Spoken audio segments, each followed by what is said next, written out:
How's it going, everybody? Welcome back to more Remnant 2. So we are continuing on in Narud. Um, what I thought was a boss fight in here is not. It is a NPC that we talked to, and it is the pretty much the main quest of this area. This guy is called the Custodian, and again, I apologize for the audio, the game audio, not being in here. Um, this should be the last video like this, I believe. So,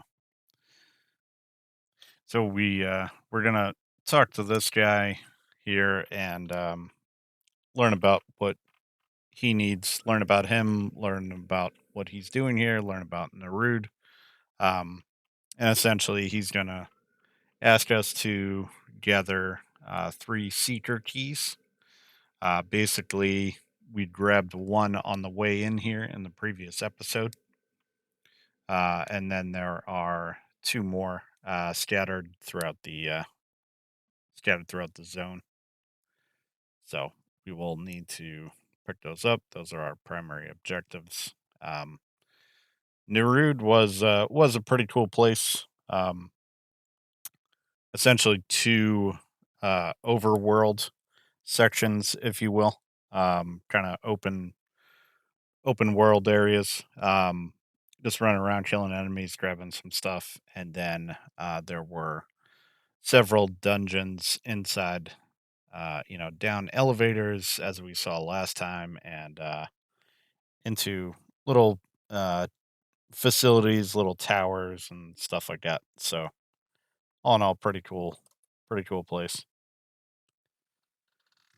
So, we're just running through this guy's dialogue right now. The dialogue does take a bit sometimes in the game, but to me, it's worth it. It's all kind of interesting stuff. So, like I said, we're learning about Narud and why the custodian's here and stuff like that. So, just be running through his dialogue here for a few minutes. That guy in that guy in Ward 13, the old guy that like sleeps all the time. You have to go wake him up when you talk to him. That guy, whew, man, I was talking to that dude for like 10, 20 minutes, but it's definitely worth it because if you talk, if you exhaust all his stories, he opens um, his shop up and he's got some really nice consumables. They last like 60 minutes, a lot of them. So you can give yourself buffs and stuff like that. Um, stamina boosters and stuff like that. So it's actually pretty nice. And they're relatively, relatively cheap. So it's not too bad of an option.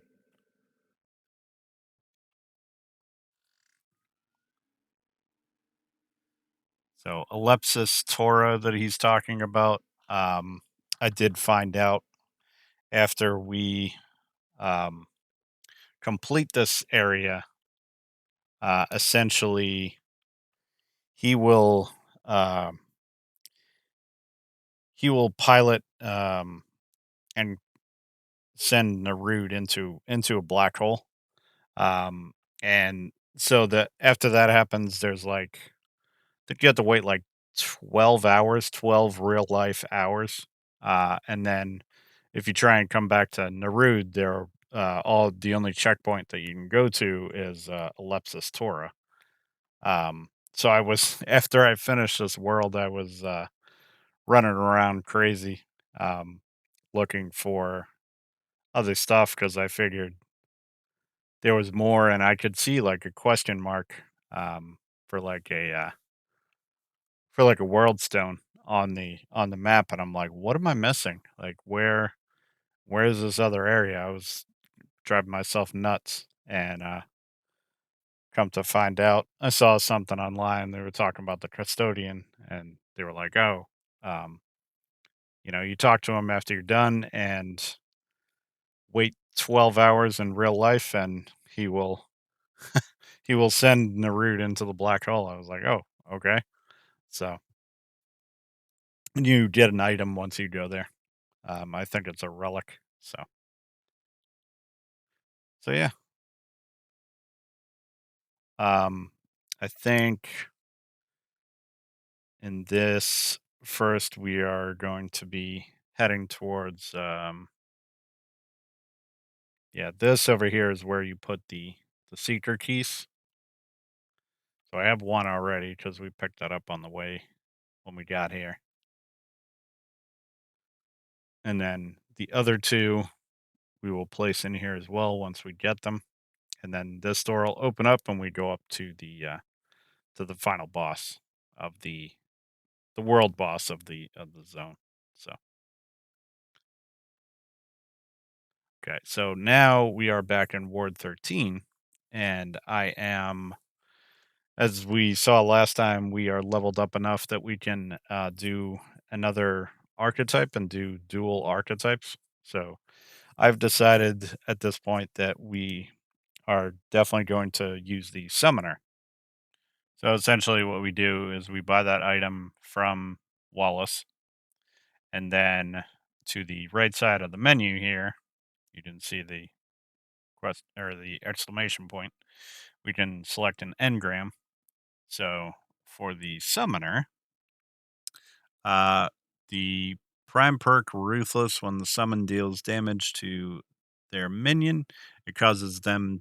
Summoner deals damage to their minion. It causes them to enrage. Minions gain 30% increased damage. Attack speed and movement speed lasts 20 seconds. Regrowth, which is the archetype trait, increases health regeneration. Dominator damage perk increases mod and skill damage. Sacrificing a minion increases ranged and melee damage for 3% for 20 seconds until another minion is summoned. So, this, I can tell you, since this is future me editing this video, this setup is pretty busted. Extremely fun to play with, as you will see through the upcoming videos. Really, really fun. And in a few minutes here, we're gonna do some. We're gonna go out to back out to Yasha and do some testing, and you'll see it's obviously it's not leveled up, but it once it does get leveled up, it's awesome. Um, so the minion hollow, you summon a hollow minion to fight by your side, costs 15% of max health.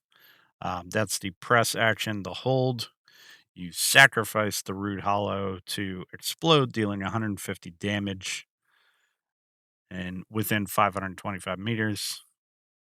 And reset reduces the skill cooldown for this for 50% based on the remaining health. So I don't really use the sacrifice too much. They I just leave them around until they get killed and then just resummon after it resets. So residue minions that expire leave 3-meter aura, which heals 2.5% of health per second, which is nice.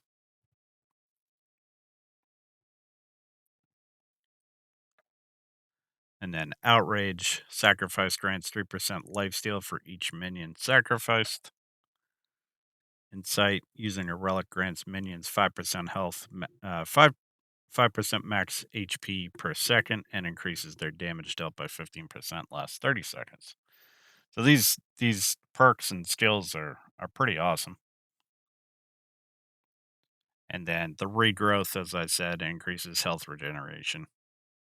Once that gets maxed out, the percentage obviously goes up. So here we are in Yasha and summoning up our little roly poly guys. So looking for some victims here. Look at this. See, look at my health. Like I said, it's not leveled up, but you can see like the health regen coming in, which is pretty awesome.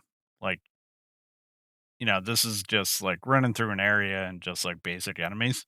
So you could essentially just like run through here, and I mean, you're pretty much gonna see right here. I'm running around and just letting them do all the work. Yeah, see? And look at that health regen come in. It's a beautiful thing. Absolutely amazing. So we're gonna go down here. They're gonna fight these guys down here, and as well as the big dude down here. So there we go. We can summon up two of them. Then the health cost that you get from summoning them is pretty much taken care of right away once they start attacking things.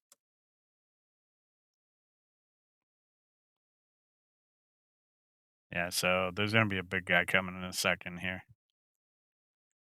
Yeah, look, there's like four guys, and they're just the roly poly guys are just going nuts, taking out everybody.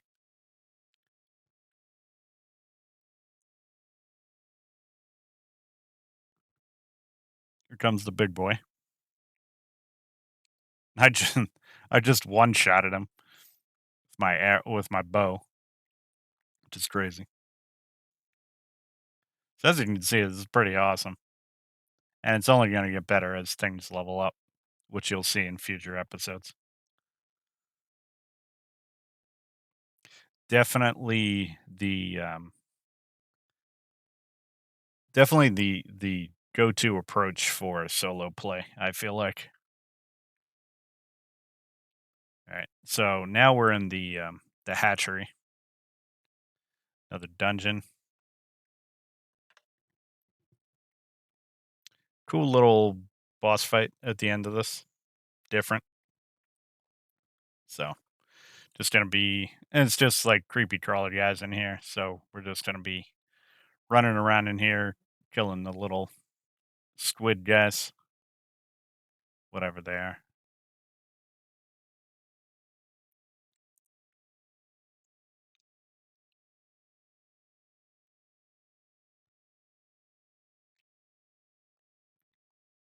And we'll also be taking on a another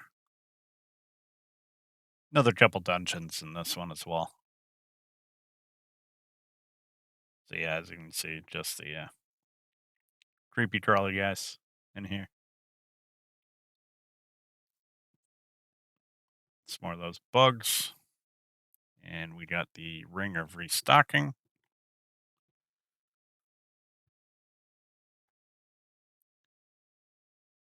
Which reloads within 1.5 seconds of critical kill or weak point kill are 20% faster. Which isn't bad.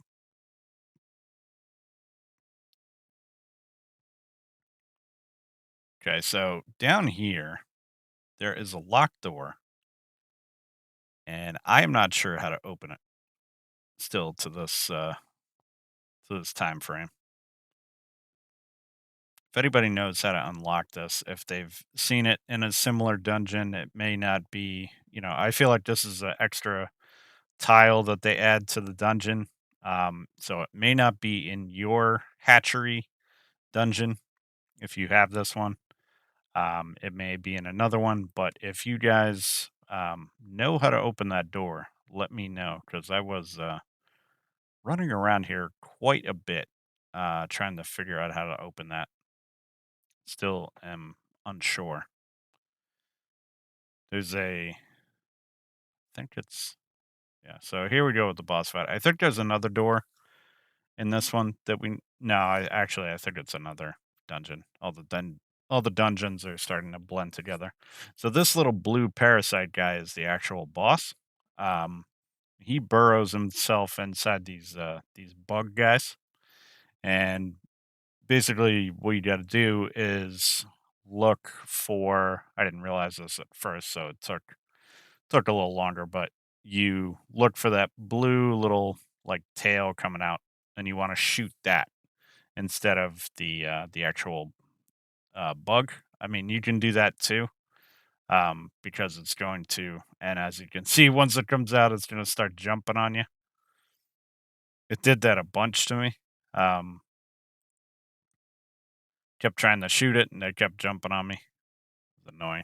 Um, So yeah, once you destroy the bug that it's inside of, it comes out, tries to jump on you. You just gotta do damage to it. So that's pretty much it. You just gotta see which one, like this right here. I don't think that has the parasite in it. Yeah, doesn't. Like I said, you can see the blue little tail coming out of it, which I didn't realize right away. Yeah, he's right there on that one.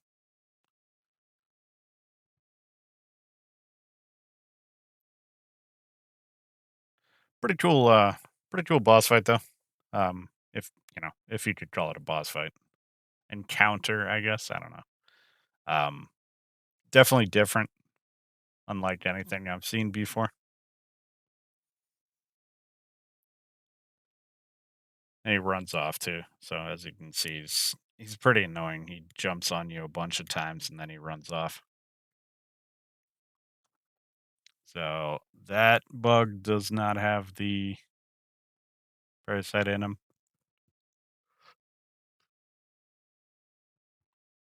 but I'm gonna kill him anyway.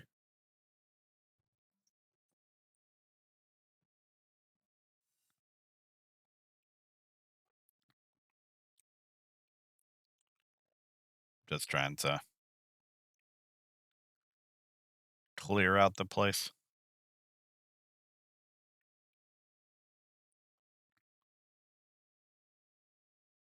Okay, so he's not in that one.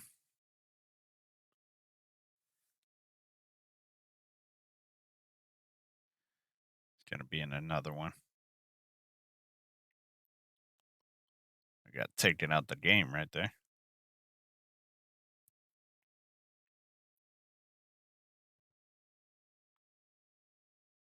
Getting smacked with those poison bombs or whatever those things are.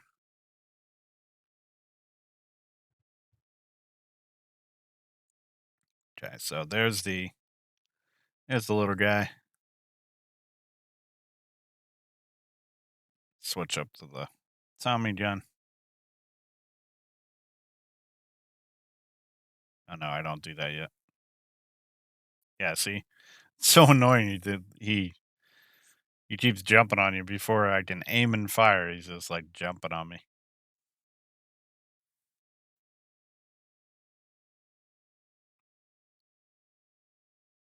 But we almost got him.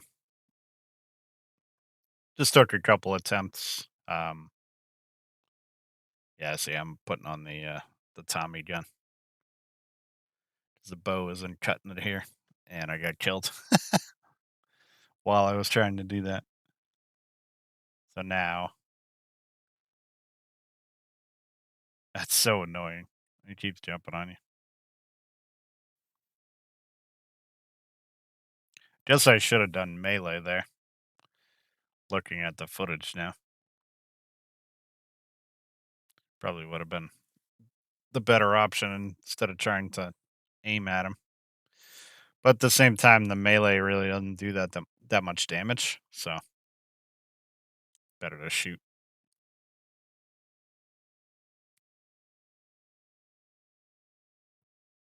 Got taken out again.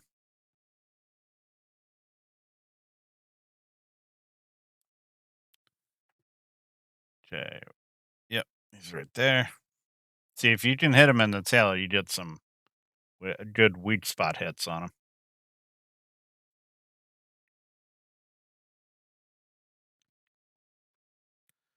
So there we go. Got him. Not too bad. Like I said, kind of cool. Definitely, definitely a different little encounter.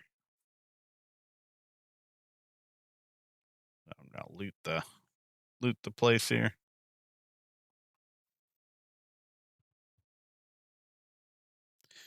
So I believe once we there's an elevator that will take downstairs.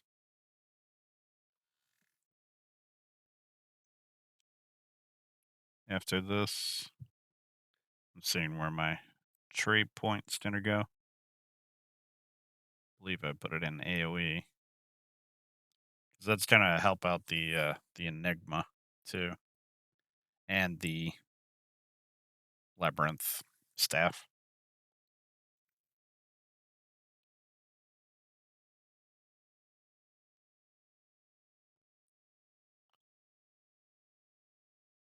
So yeah, there's the other seeker's key.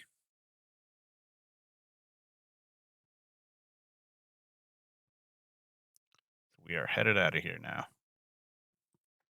I actually ran back down to that door again to see if it had opened up, but it had not. So again, you guys know how to grab that. Let me know. So now we're on the next little section of the overworld of Narud. This is called the Timeless Horizon, and different enemies on this section, kind of like some undead zombie dudes, as you can see. We're gonna be bringing the summons along for the ride.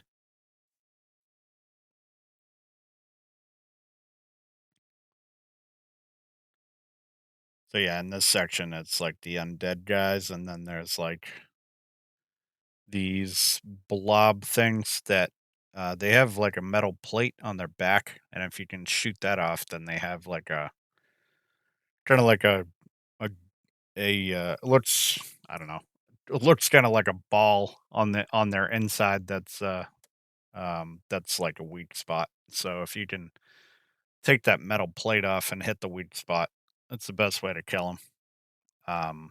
They are kind of tanky for kind of like a blob. They do like a charge attack and stuff that kind of hurts. So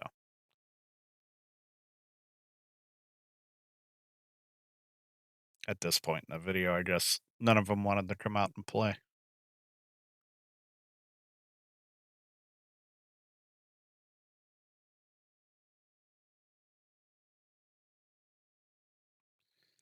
So I'm just exploring the area. The two overworld sections were pretty open. Not overly so, but give you enough area to want to look in every nook and cranny.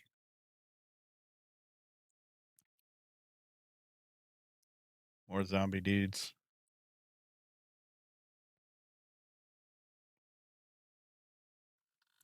Okay, so now there's a little structure over here. Got some simulacrum for our dragon heart. Kind of holding off on that because I am not sure what relic I want to use indefinitely. So for now, sticking with the 4 charges of the regular dragon heart. See how we do. So we're heading into another dungeon here. I think the one we're heading into now is the dormant Nerudian facility, I think. Or it could be wrong. Could be another one. Like I said, they start to blend together.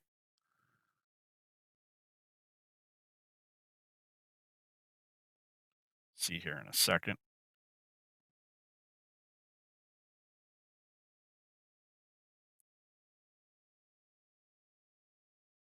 Any second now, once I break everything. Gotta get that scrap.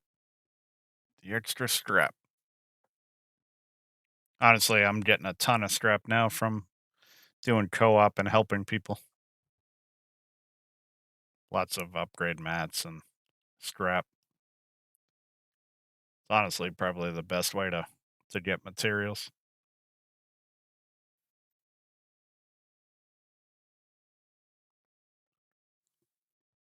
I mean, that farm I put up on the channel in a short version, that one's pretty good too. So, all right. So heading in now, dungeon,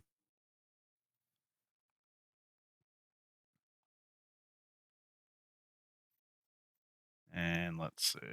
Yes, this is the dormant Nerudian facility. Now this dungeon had a locked door here as well, like right on the left hand side. It took me a minute to figure that one out too. I was running around quite a bit in here trying to figure out how to open that door.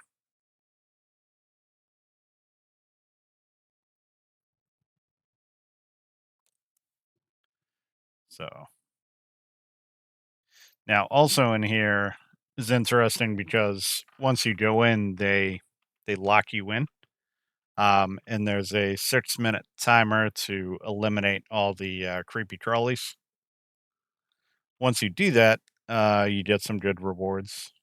Um, but also, like I said, I did that and then I was running around like a chicken with my head cut off, trying to figure out where the how to get in that other room, which I did end up figuring it out. So, which you'll see in a couple minutes here.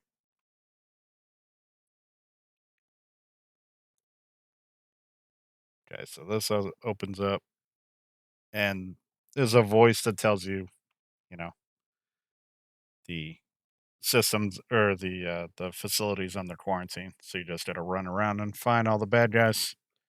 You do have to run around a bit. Some of them are hiding in corners and stuff like that. So if you don't kill all of them, you fail the little quest. So just need to keep running around and finding them.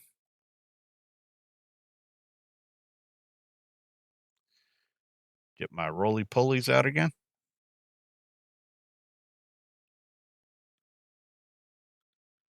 and get me back up, dog. Thank you.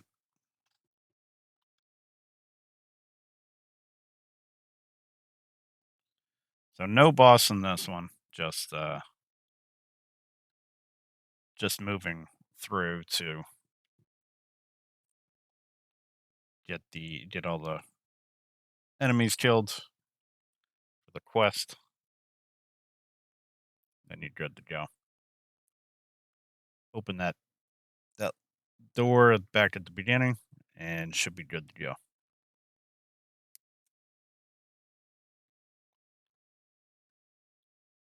There was a big boy there hiding.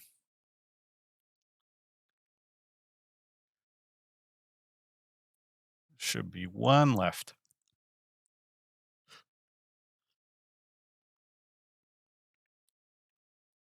Last guy, of course, was a little elusive. There he is. Okay. Now, like I said, I was running around trying to figure out how to get in the locked room. It honestly did take a fair bit to for me to find where you had to. There was like a little drop down, and I never would have noticed it.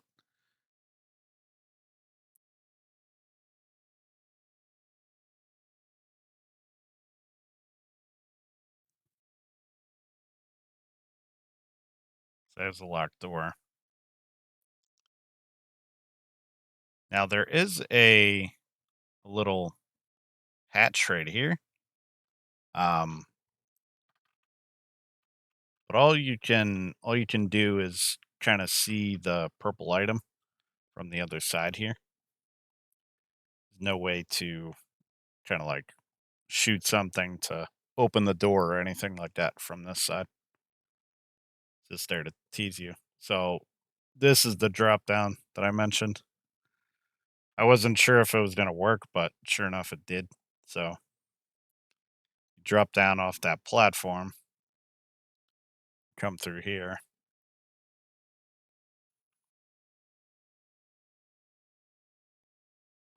Very, very sneaky, this one. Then there's an elevator at the end.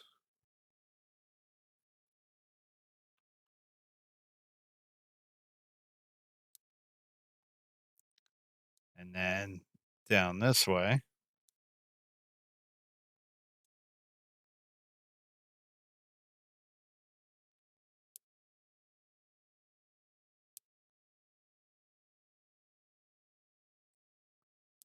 is Get the biome control room key.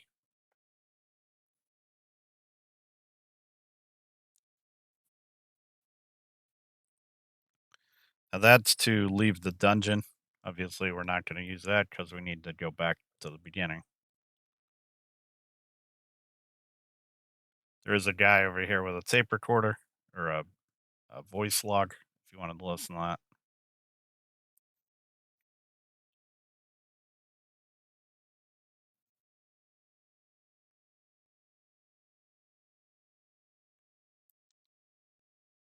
So we just needed to grab those couple things down here.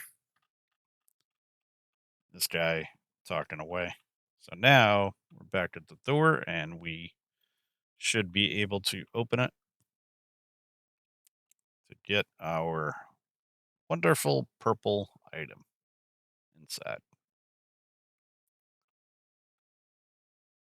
Two items, actually. One being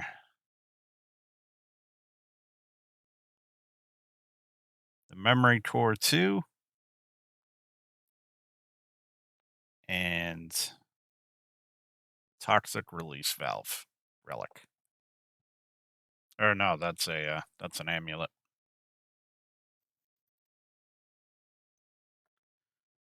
So this swapping firearms releases toxic cloud, which deals 93.5 acid damage to all enemies within 7.7 meters and causes corrosion.